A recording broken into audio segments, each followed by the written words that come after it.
Okay, the weather is going to get interesting as we get into the upcoming weekend because Saturday is going to be a warm day. It's going to feel a lot like today.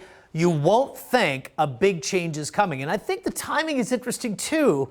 We know a lot of folks are going to be inside watching the Super Bowl. Maybe that's not the worst timing for this wind event to arrive because maybe it'll put fewer people at risk.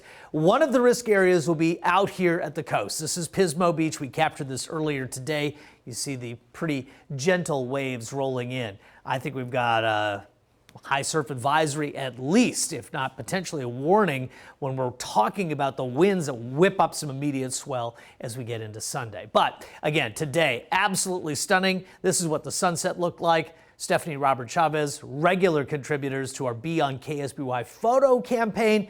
And on my social media, you can contribute your pictures as well. I'm TV Dave Hovde on Facebook. That's where a lot of these go. And do you have a prediction for the big game on Sunday? Well, we're asking people there, and some of the responses pretty interesting.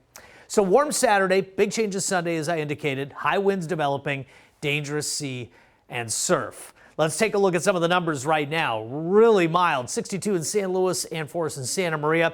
In Goleta, we have 74 and 66 for us in Santa Barbara, 58 in Paso, 59 in Tascadero, 60 at Los Osos. The winds currently pretty light. So obviously something changes really quickly here. There's a high wind watch because of this potential for 60-mile-per-hour winds and 70-mile-per-hour gusts as well. But sustained winds 25 to 40 over the course of Sunday afternoon, that's sizable. And again, 12 to 14-foot waves will whip up very quickly. And open ocean waters are going to be treacherous. 50-knot gusts and 18 to 22-foot steep waves. Here's what happens. Right now, high pressure, it controls the area both to our west and to our east. So winds are created by the difference in pressure. Well, this is how the system will crank up the winds. The cold front comes through the area, doesn't produce rain. Why? Days of offshore flow have dried out the local atmosphere. Could we see some rain at higher elevations, some snow along the Grapevine, or rain in Southern California? Yes, but locally, we're just too dry. Okay, high pressure, strong area of high pressure builds in right behind the low. And that's going to create what we call a pressure gradient force. Air goes from the high into the low right through the Central Coast. And that's why we are going to see some of the worst of it. What about the timing? Not much going on through the overnight, early Saturday.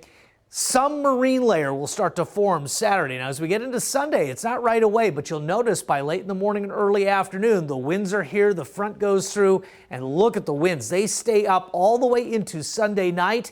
In fact, into Monday as well before they start to taper off. So really interesting how quickly things change. All right, back up into the middle 70s again tomorrow. I'm telling you, it's the day to get out and about. In fact, if you don't get out and about on Saturday, look what you're leaving on the table. There's nobody in the area that's going to see a bad day. Look at the numbers. Plenty of sunshine. And again, the winds don't really pick up on Saturday. It's Sunday. But look at the extended forecast. Watch the daytime highs. They plummet. They're back down into the 60s for Santa Maria, in the 50s for Paso Robles, slowly crawling out by the time we get to the second half of next week. Then the temperatures start boosting back up to above average. Wow, what a difference.